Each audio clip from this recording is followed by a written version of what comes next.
Hello guys, welcome back to my channel. তো আজ আমি চলে এসেছি বাবার বাড়ি। আর বাবার বাড়িতে এসে দেখো আমার মায়ের সিংহাসনটা কত সুন্দর, আর কত রকমের ঠাকুর আছে। মানে রাধাকৃষ্ণ ঠাকুর, তারপরে লক্ষ্মী নারায়ণ, ওইদিকে শিব ঠাকুর, আর ওই ভেতরে আমার মায়ের গুরুদেব।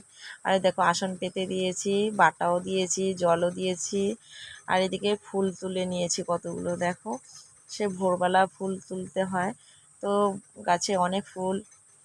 আর এইদিকে তুলসী পাতা, গাছের ফুলগুলো দেখো কি সুন্দর, হলুদ কালারের ফুলটা তো খুবই সুন্দর লাগে। তো এবার সিংহাসনটা দেখো, আমি তোমাদের পুরোটা দেখিয়ে দিলাম দূরে থেকে। তো দূরে থেকে মানে দেখো কতগুলো আমার মায়ের ঠাকুর সিংহাসনে। হ্যাঁ, সিংহাসনে ঠাকুর ভর্তি থাকলে না খুব ভালো লাগে, আর অনেক রকমের ঠাকুর আছে, দেখেও খুব ভালো লাগে। তারপরে আমি বসে পড়লাম এবার পুজোতে। পুজো দিতে গিয়ে দেখো একটা একটা করে ফুল সাজিয়ে দিচ্ছি। আর কত রকমের, মানে 3-4 রকমের ফুল আছে এখানে। শেপালি ফুল আছে, সাদা ফুল আছে, আর হলুদ ওইটা কী ফুল আমি জানি না। আর দেখো কতগুলো তুলসী পাতাও কুড়িয়েছি। এবার সিংহাসনে ফুল না থাকলে ভালো লাগে না, অনেক ফুল থাকবে সাজিয়ে গুছিয়ে সিংহাসনে মানে সাজিয়ে দিলে না সিংহাসনটা খুবই ভালো লাগে আর খুব সুন্দর লাগে। তারপরে সিংহাসন দেখো, সিংহাসনে ফুল দিয়ে গুছিয়ে এবার আমি চলে আসলাম তুলসী মঞ্চে বাইরে। এবার তুলসী গাছে একটু জল দিয়ে দিচ্ছি।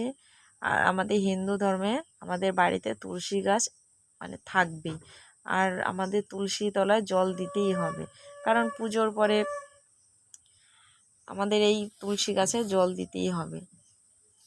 তো আমার তুলসী গাছের জল দেওয়া কমপ্লিট হয়ে গেল। এবার চলে আসলাম ঘরে। দেখো ঘরেও এখন আমার পুজো কমপ্লিটের দিকে। এখন আমি একটু প্রদীপ ধরিয়ে, দেখো প্রদীপ, তারপরে ধূপকাঠি, এগুলো দেখিয়ে দিচ্ছি ঠাকুরকে, মানে ঠাকুরকে বরণ করে নিচ্ছি। তারপরে এখন আমি আবার একটু শঙ্খও বাজিয়ে নেব, আর আমার শঙ্খ বাজাতে খুবই ভালো লাগে। শঙ্খটা দেখো কত সুন্দর, মানে ফু দিলেই মানে বেজে যাচ্ছে, খুব সুন্দর শঙ্খটা, মানে কি বলবো, শঙ্খটা খুবই সুন্দর। তারপরে দেখো আমার পুজো কমপ্লিট। এবার ঠাকুরকে প্রণাম দেব। ঠাকুরকে প্রণাম দিয়ে আমার পুজোটা কমপ্লিট করলাম। তো আমার মায়ের সিংহাসনটা দেখো আমি ফুলগুলো সাজিয়েছি দূরে থেকে, কত সুন্দর লাগছে না? আর দেখো সিংহাসনের উপরে একটি ময়ূরের পালকও আছে। আমাদের মানে ময়ূরের পালক, যেহেতু রাধাকৃষ্ণ ঠাকুর আছে,